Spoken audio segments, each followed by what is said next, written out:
Buenos días, vamos a hacer el vídeo sobre inmunonutrición, un tema muy importante no solo para ahora por el coronavirus COVID-19, sino para cualquier alteración inmunitaria.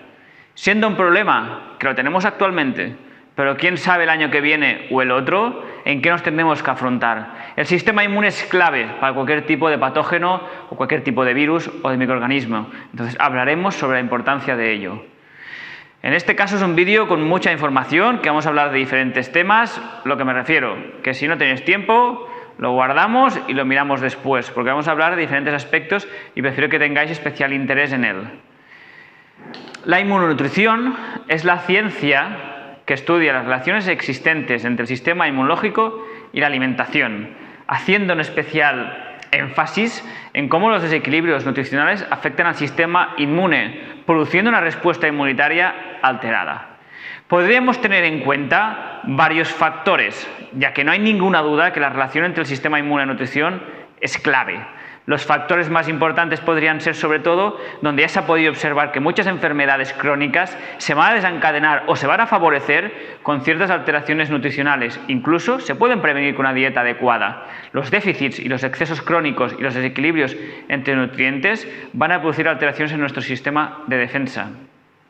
Como segundo punto, ya ha quedado claro en muchas ocasiones que hemos hablado que la alimentación influye de forma directa en nuestro intestino. Y la alteración de la estructura intestinal, el sistema, juntamente con el timo más importante para el sistema inmunológico, pueden producir una mala absorción de nutrientes, afectando el sistema inmune. Puede producir una translocación bacteriana, afectando también en este caso. Entonces, son cosas que vamos a tener que tener en cuenta continuamente. El sistema inmunológico es un conjunto de mecanismos intrincados entre sí, que nos defienden de lo extraño, situaciones adversas. Está formado por células y moléculas capaces de reconocer y eliminar agentes extraños al organismo. En este caso, se podrían dividir en dos grupos: la respuesta innata o inespecífica, también llamada, o la respuesta adquirida o específica. ¿Cuál es la diferencia entre ellas? La respuesta innata, en este caso, es la primera línea de defensa, que la constituye la piel, las mucosas, los fagocitos, entre otros. Actúa de forma indiscriminada, inmediata, frente a cualquier agente extraño que ha pasado las barreras naturales corporales. Sería la primera que actúa en estos casos. La respuesta adquirida o específica se la llevan a cabo los linfocitos B, que es la llamada inmunidad humoral, y los linfocitos T, llamada inmunidad celular, tras reconocer los antígenos. La activación de los linfocitos, a su vez, genera anticuerpos y citocinas que permiten neutralizar dichos antígenos y regular la respuesta inmunitaria. No podemos generalizar, ya que en las personas existen diferentes variaciones en el sistema inmunológico. Entre ellos existen factores como puede ser la genética, el sexo, la edad, los hábitos como el fumar o el alcohol, los antecedentes étnicos, la situación socioeconómica, el ejercicio físico, la dieta, la etapa del ciclo menstrual, el estrés, entre muchos otros factores, como ya se ha podido observar en diferente investigación científica. El sistema inmune protege al cuerpo contra patógenos y células cancerosas incluso. De ahí que hemos dicho al inicio de la charla su importancia también en muchas otras enfermedades, no ahora para el coronavirus exclusivamente. Va a defender de contrainfecciones y enfermedades a través de varios componentes principales, entre ellos las barreras epiteliales, las células inmunes y las proteínas, incluidos los anticuerpos en este caso. Las defensas inmunitarias están constantemente activas y consisten en una red compleja de respuestas biológicas y coordinadas, siempre y cuando todo funcione correctamente. Las células inmunitarias, igual que otro tipo de células, deben ser alimentadas. Requieren un aporte adecuado de energía, macronutrientes y micronutrientes, que actúan como cofactores en el desarrollo y mantenimiento y expresión de la respuesta inmune. Los macronutrientes los podemos dividir principalmente en tres: glúcidos, lípidos y proteínas. Estos son elementos que, juntamente con el agua y el oxígeno, son nutrientes esenciales para nuestro cuerpo. Hay varios ejemplos. Los glúcidos, por ejemplo, voy a hablar de los saludables, no un azúcar, que por supuesto también es un glúcido pero perjudicial. Podemos tener a la fruta, las verduras, las legumbres, cereales integrales, patata, boniato y otro tipo de tubérculos. Los lípidos, por ejemplo, serían las aceitunas y su aceite, el aguacate, una maravilla, los frutos secos, aceite de coco, semillas, la carne, el pescado. Las proteínas también serían algunos de ellos. El huevo, el pescado, la carne, los frutos secos, los lácteos comparten los dos perfiles, lípidos y proteínas. Los micronutrientes son los nutrientes también esenciales para la vida, pero con una pequeña cantidad son suficientes, a diferencia de los macronutrientes que son en mayor porcentaje. Algunos ejemplos de micronutrientes son las vitaminas y los minerales. Vamos a hablar de ciertos micronutrientes, sus propiedades y en qué alimentos los podemos encontrar, que es lo más interesante para una autosuficiencia inmunológica, que podamos nosotros afrontar mediante cambios alimentarios, producir un impacto en nuestro sistema inmune. Micronutrientes interesantes para la prevención de infecciones de virus, ahora mismo para el coronavirus o en cualquier tipo de alteración inmunológica. Tenemos la vitamina C. La vitamina C, sin ninguna duda, es de las más estudiadas en este caso. Incluso se ha observado en papers científicos de China que la vitamina C intravenosa puede tener una acción antiviral muy potente y se está usando también en oncología con múltiple evidencia con altos resultados. Ahí vamos a hablar, repito, a nivel de autosuficiencia. Los tratamientos intravenosos son tratamientos inespecíficos que no se puede hacer de cualquier forma y tiene que hacerlo un profesional. Por desgracia están teniendo un coste muy elevado. Vamos a hablar de autosuficiencia. ¿Qué alimentos contienen vitamina C? La guayaba, una fruta de las más ricas en vitamina C, aunque poco conocida. También tenemos el pimiento rojo, el perejil, los cítricos como el kiwi y el limón, las crucíferas como la col rizada, el brócoli y las coles de Bruselas, la fresa. O sea, tenemos muchos alimentos, no solo la naranja, que si os fijáis no la he puesto, pero que hay alimentos que son mucho mejores. La vitamina C en el sistema inmune tiene un papel fundamental. Es un antioxidante eficaz que protege contra los radicales libres, producidos cuando las células inmunes matan a los patógenos. La vitamina C promueve la síntesis de colágeno, no solo para nuestras articulaciones. La síntesis de colágeno va a apoyar la integridad de las barreras epiteliales, evitando que haya un problema en estos casos. Estimula la producción, la función y el movimiento de los leucocitos, neutrófilos, linfocitos, fagocitos. Tiene un papel esencial también como actividad antimicrobiana y en las células natural killers. Produce regenerar nuevos antioxidantes, como la vitamina E. Y su déficit también va a disminuir el interferón, clave en procesos virales. La vitamina C la encontramos en alimentos. Si queremos tomarla en suplemento, que ahora yo personalmente me la estoy consumiendo, podemos hacer, por ejemplo, en niños 200 miligramos y en los adultos mínimo 1 gramo. Yo personalmente me estoy tomando 3 gramos al día. Una pastilla de 1 gramo, 3 veces al día, repartida para que tengamos más tiempo en nuestro plasma esa vitamina. La vitamina D, conocida por la vitamina del sol, la contienen varios alimentos. Decir que creo que los alimentos es muy difícil subir esos parámetros de vitamina D. Pero bueno, los hemos mencionado. Pescado, el hígado de ternera, las yemas de huevo, setas y la levadura nutricional, enriquecida en vitamina D, por supuesto. Repito, la vitamina D, si hay una carencia o queremos aportar un efecto inmunomodulador, normalmente es en suplementación, ya que con estos alimentos o tomando el sol si estamos bajos es difícil.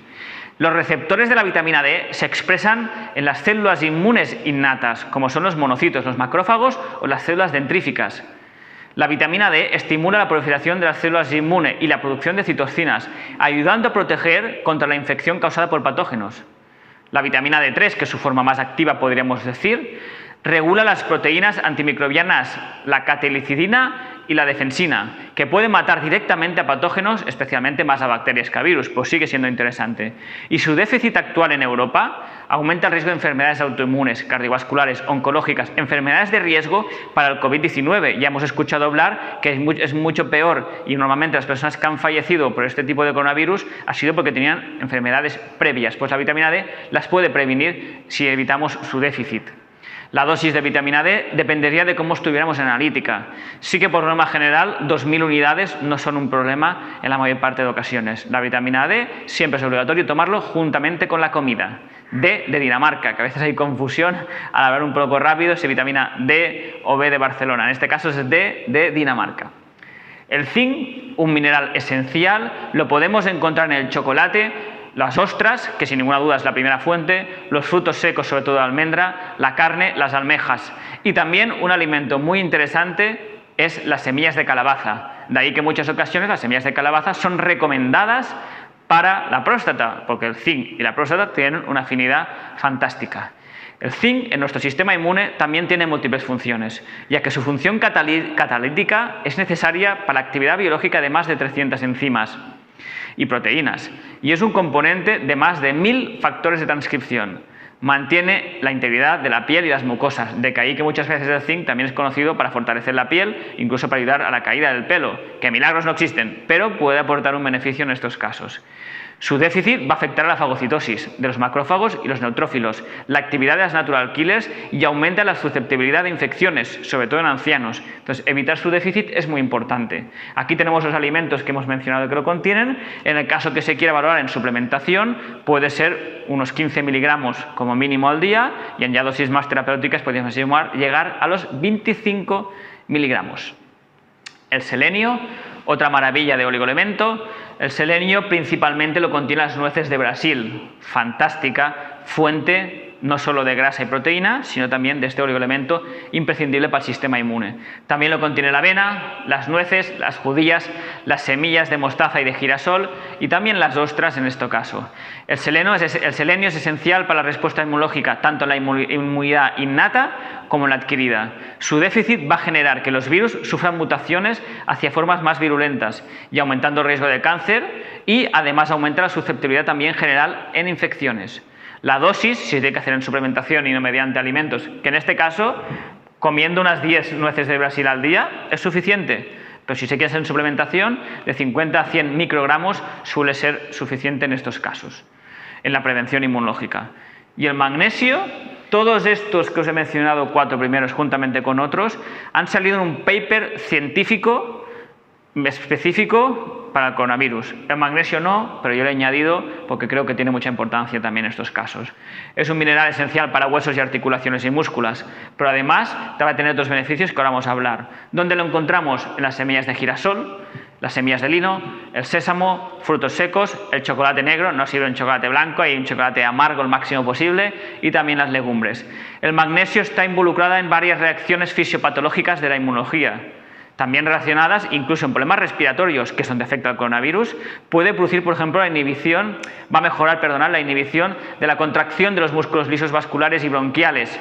La dosis de magnesio es muy variable, sí que es verdad que mínimo tendrías que tomar unos 300 miligramos de iones puros de magnesio para ayudar a la capacidad inmunológica y viral. Como os decía, todos estos minerales y vitaminas, excepto el magnesio, han salido en un paper científico reciente en la revista científica Journal of Medical Virology, en una revisión sistemática de nutrientes que pueden aportar una intervención específica para el coronavirus. También en este paper científico hablan de otras vitaminas. No las he querido mencionar ya que no creo que tengan... Sí que tienen importancia, pero creo que las prioridades son esas y tampoco no quería atabalaros. La vitamina A, por ejemplo, mantiene la integridad de las células de las mucosas en las barreras innatas, piel, tracto respiratorio, incluso la mucosa digestiva. ¿Qué ejemplos podemos tener de vitamina A? La zanahoria, que es rica en betacarotenos, la calabaza, normalmente son alimentos naranja. Las vitaminas del grupo B, fantástica. Esta sí que os voy a dejar ahora a continuación qué alimentos la contienen. Las vitaminas del grupo B mejoran la inmunidad innata, teniendo funciones específicas de las natural killers, además de mejorar el respirasoma, que es la respiración celular. También habla de la vitamina E, este paper. La vitamina E disminuye en la disminución de esta vitamina en plasma, que suele ser poco habitual, pero a veces sucede. Se puede observar, por ejemplo, en terneros, que puede facilitar la infección de coronavirus bovino, donde encontramos la vitamina E en frutos secos, semillas y aceites vegetales. También habla del hierro.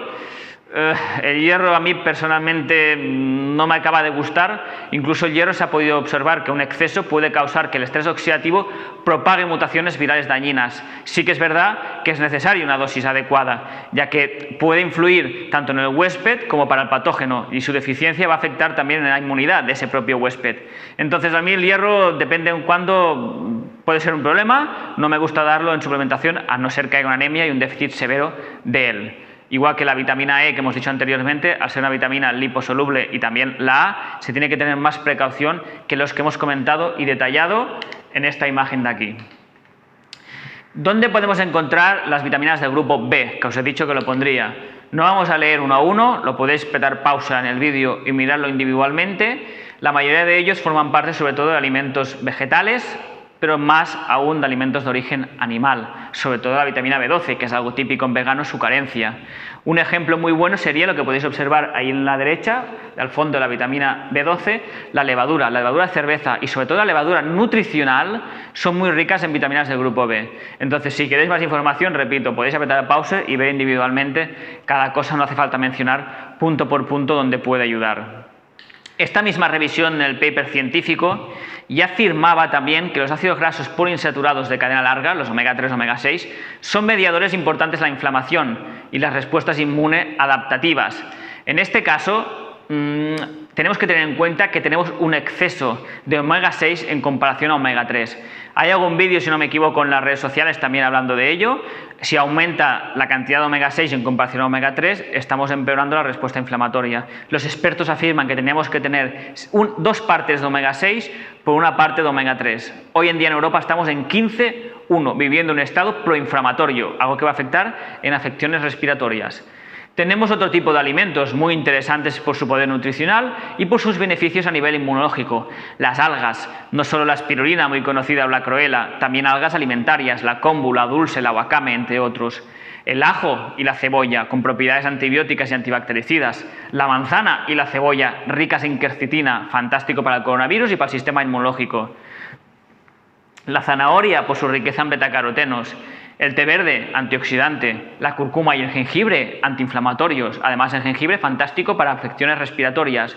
Levadura nutricional, ya hemos dicho, por su riqueza que tiene en vitaminas del grupo B. Y si está enriquecida, puede estar con vitaminas del grupo D. El polen, muy interesante también en casos de fatiga, de cansancio y déficit nutricional. El aceite de coco, su riqueza en ácido caprílico y láurico, puede también aportar un efecto antifúngico y antibacteriano y antiviral. Y alimentos fermentados para mejorar el intestino, que vamos a hablar ahora a continuación.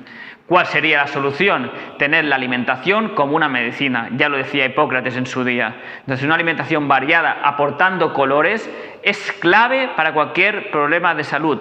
Vamos a poner más al final un pequeño cuadro de qué alimentos son más interesantes. Pero no comamos siempre lo mismo que estamos acostumbrados. Buscamos variedad y, sobre todo, que sean productos de alta calidad. Otra forma de evitar carencias nutricionales, sobre todo minerales, es el agua de mar. El agua de mar contiene todos los oligoelementos de la tabla periódica, mejorando así su absorción de todos ellos cuando los consumimos. El agua de mar se puede consumir 50 mililitros como mínimo para aportar un pequeño efecto remineralizante y podríamos llegar hasta los 250 mililitros. Se pueden tomar diluidos durante el día, yo por comodidad lo hago chupitos varias veces, hay diferentes formas de hacerlo. Otro sistema imprescindible para la función de la inmunonutrición es nuestro aparato digestivo.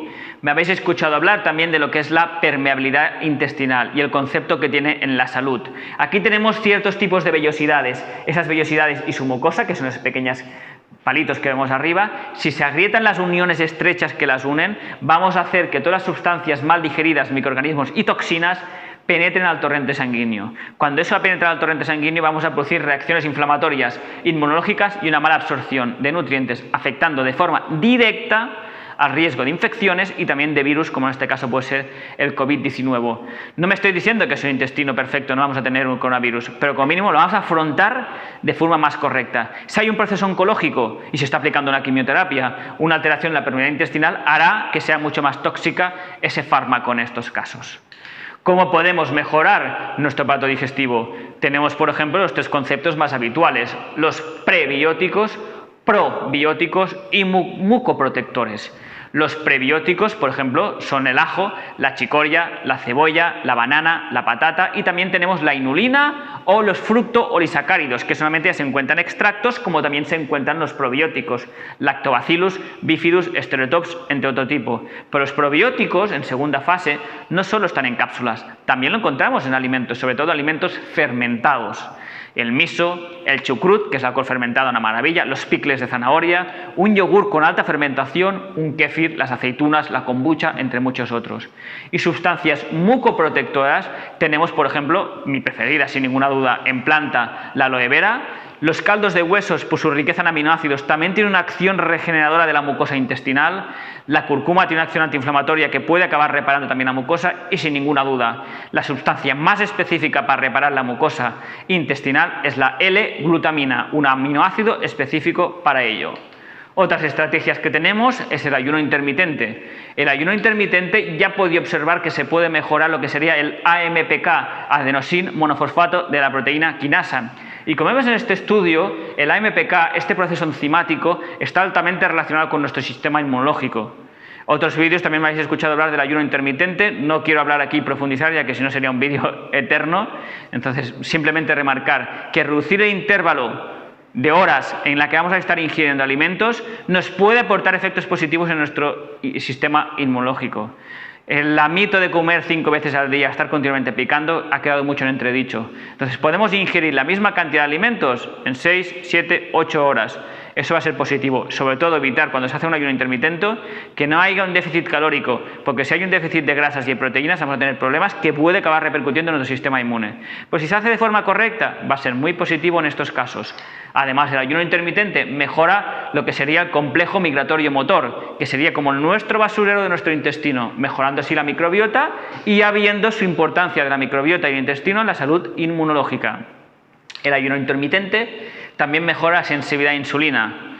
Tenemos que tener en cuenta que las complicaciones del COVID, en este caso, o otro tipo de coronavirus, como puede ser, por ejemplo, también en otro tipo de casos virus que no son coronavirus, como puede ser de la influenza, que es la gripe, su problema principal y está produciendo fallecimientos es la inflamación sostenida a nivel respiratorio. De ahí que digamos que es muy importante una dieta baja en carbohidratos. Los carbohidratos no son tan esenciales como serían las proteínas o las grasas. ¿Por qué motiva una dieta baja en carbohidratos? Ya que si hay un aumento de la insulina va a bloquear la acción antiinflamatoria de nuestro sistema inmune. En concreto las células Treg. En este mismo estudio ya menciona esto que os estoy comentando en esta propia diapositiva de aquí. Una alta insulina va a producir una mala resolución de la inflamación. En este estudio en concreto habla de cómo la insulina puede repercutir a la interleucina 10, también conocida en este caso como un factor de inhibición de la síntesis de citocinas.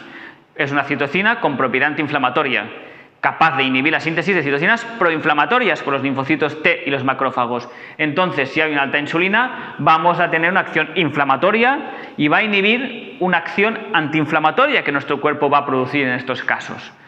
Un breve resumen de alimentación. Aquí tenéis qué alimentos pueden ser los más indicados, los de medio valorar según cada persona y según sus hábitos. Por ejemplo, un vegano no va a consumir, por supuesto, lo que sería pescado o carne en estos casos. Y los más perjudiciales, los más adecuados serían una alimentación rica en vegetales, aportando polifenoles, aportando diferentes tipos de sustancias antioxidantes para nuestro cuerpo, las setas, las semillas y frutos secos, 2 fuentes de omega 3, de grasas saludables entre otros alimentos, las aceitunas, el aguacate, una de las mejores frutas desde mi punto de vista, las algas por su riqueza nutricional, especias aromáticas. A valorar, depende, repito, si somos veganos o no, y su forma de cocción muy importante, los huevos, una fuente de proteína fantástica y saludable. ¿Qué es perjudicial de los huevos? Los huevos fritos, la chistorra y las patatas. Está claro, un huevo bien cocinado es una maravilla en estos casos. El pescado, una fuente de ácidos grasos omega 3. La fruta, sin pasarse, ya que puede producir un pico de insulina. Hay frutas mejores que otras, sobre todo frutos rojos, ahí tiene especial interés en la protección y el sistema inmunológico. Carnes blancas siempre que sean de calidad, ecológicas, por su mayor contenido en omega 3. Las legumbres. Y en el caso de los lácteos, ahí estaríamos, ya sabéis que los lácteos nosotros no somos muy fanáticos de ellos. En el caso de consumir lácteos que sean de cabra o de oveja. Los cereales, poca cantidad e integrales. Y sobre todo, eliminar totalmente la ingesta de azúcares. Los azúcares va a producir una inmunosupresión por diferentes mecanismos inflamatorios, entre otros factores. Es importante tener materias primas de calidad, pero no ahora por el famoso coronavirus. Ahora y siempre, repito, no sabemos la cosa, lo tendremos el año que viene o el otro. Tenemos que estar preparados para cualquier situación adversa. Un alimento ecológico, un alimento de calidad tiene mucha más riqueza nutricional, no solo en antioxidantes propios, en proteínas, en ácidos grasos omega 3, que si no lo fuera. De ahí que la leche o la carne que comíais los más mayores hace 50, 60 años tuviera una calidad 50 veces mejor que la que tiene ahora mismo. Y sobre todo, no nos olvidemos de 2 cosas imprescindibles. Por un lado, el ejercicio físico. El confinamiento que está habiendo ahora, o ni que no hubiera confinamiento en un futuro, porque este vídeo puede servir también para otras personas en un futuro cuando todo esto haya pasado, es clave en la función del sistema inmunológico. Ahora, además, si hay un confinamiento, un aislamiento en casas, esa atrofia, esa falta de ejercicio físico va a producir una pérdida de masa muscular, que eso será difícil de recuperar. Entonces tenemos que seguir moviéndonos. Si estamos en casa, saltar, bailar, hacer pequeñas sentadillas incluso en estos casos, hacer la plancha, o sea, hacer ejercicios adaptados a vuestra condición física. Pues no tengáis una atrofia. Podéis coger por el piso, subir escaleras y bajar, o sea, lo que sea, pero no nos atrofiemos en estos casos. Otro problema, el sueño. Descansar correctamente y va a influir de forma directa en la salud. Y en este estudio en concreto, muy interesante, valora lo que es la interrelación entre el sistema inmune y el sueño, como si el sueño mejora el sistema inmune o como un mal sistema inmune va a empeorar el sueño. Están altamente relacionados, y no solo el sueño, sino el ritmo circadiano, que también hemos hablado en otros vídeos, que por no profundizar más en este, lo vamos a saltar. La mayoría de consejos que hemos hablado, además, van a ayudar a prevenir una pandemia de verdad, como es la obesidad. Tenemos que pensar en estos casos que la obesidad puede ser un factor determinante para múltiples factores. En estos casos, la obesidad va a compartir con la mayoría de enfermedades crónicas la presencia de un componente inflamatorio, que explica el desarrollo de enfermedades metabólicas y otras alteraciones en la salud ya asociadas y conocidas. Esto lo menciona un mismo estudio muy interesante publicado en el 2012. Este estado inflamatorio va a reflejar un aumento de niveles circulantes de proteínas proinflamatorias, afectando en afecciones respiratorias si se ha desenvolupado el coronavirus. La obesidad comparte con la mayoría de enfermedades crónicas la presencia de un componente inflamatorio que explica el desarrollo de enfermedades metabólicas y otras alteraciones, como hemos dicho en este caso. Se sabe que la obesidad, como otros estados de desnutrición, altera la función inmune, altera los recuentos de los leucocitos y las respuestas inmunitarias mediadas por nuestras células. Entonces, tenemos que tener en cuenta que la obesidad puede ser un factor grave. La obesidad, 4 puntos que podemos decir así teniendo en cuenta. El aumento asociado a obesidad afecta en la producción de la leptina, que es una hormona proinflamatoria, y la reducción de la adiponectina, que es un antiinflamatorio, que en este caso va a afectar a la salud inmunitaria. Número 2. Los ácidos grasos libres pueden influir en la inflamación a través de diferentes mecanismos, como la modulación de adipocinas y la activación de receptores tipo TOL, receptores imprescindibles en la función inmunológica y la función viral. Como número 3, el exceso de nutrientes y la expansión de adipocitos desencadenan el estrés del retículo endoplasmático. Y como punto 4, la hipoxia que ocurre en tejidos adiposos, tejidos grasos severos hipertrofiados, va a estimular la expresión de genes inflamatorios y va a producir una alteración en nuestro sistema inmune. De ahí que en algunas ocasiones hablamos de la infectobesidad, un parámetro que relaciona la obesidad con las infecciones virales y patológicas, entre muchas otras enfermedades, también el cáncer. Hacer caso a las autoridades sanitarias, que son los especialistas. Yo en este caso solo me he dedicado a informaros sobre nutrición, plantas medicinales, suplementación y unos buenos hábitos que tenemos que tener en cuenta. No olvidemos que tenemos que hacer caso, tener un buen higiene, pero algo muy importante que no se nos puede escapar es la calma y la tranquilidad. El miedo mata a más personas que la mayoría de virus, porque merma nuestra capacidad de defensa. El estrés y el estado de alarma permanentemente que estamos recibiendo a través de las redes sociales y las televisiones a nivel bioquímico está repercutiendo de forma directa en nuestro sistema inmunológico. Aquí hay un estudio interesante del 2014 donde ya afirmaba que el estrés a largo plazo va a suprimir o desregular las respuestas inmunes innatas y adaptativas, va a alterar el desequilibrio de citocinas, va a inducir una inflamación crónica de bajo grado. Un ejemplo es cuando tenemos una pequeña alteración de nuestro sistema nervioso, nos duele las cervicales o el punto débil que más tengamos. Va a suprimir los números, el tráfico y la función de las células inmunoprotectoras. El estrés crónico también puede aumentar la susceptibilidad a algunos tipos de cáncer, a suprimir las citocinas tipo 1 y las células T protectoras y aumentar la función reguladora y supresora de las células T. O sea, el sistema nervioso va a influir en cualquier situación. Bueno, era un pequeño resumen de la importancia de la inmunonutrición. Deciros que nosotros intentamos seguir trabajando con las medidas que nos han comentado en estos casos, por supuesto. Seguimos intentando mantener el vivero en pleno estado. Esta foto no es de este año, aún hace frío, es del año pasado, pero las charlas, las actividades que teníamos que hacer se han suspendido. El 28 de marzo se tenía que iniciar las visitas guiadas por el vivero. Cuando sepamos fechas más adelante lo vamos a anunciar en las redes sociales. Simplemente decir que intentaremos que cuando podamos y todo se haya calmado volver a reemprender la normalidad en estos casos.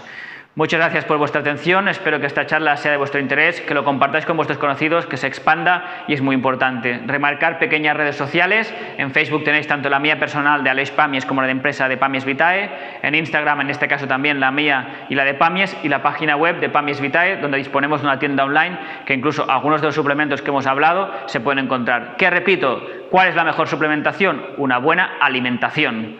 Espero que os haya gustado. Un abrazo a todos.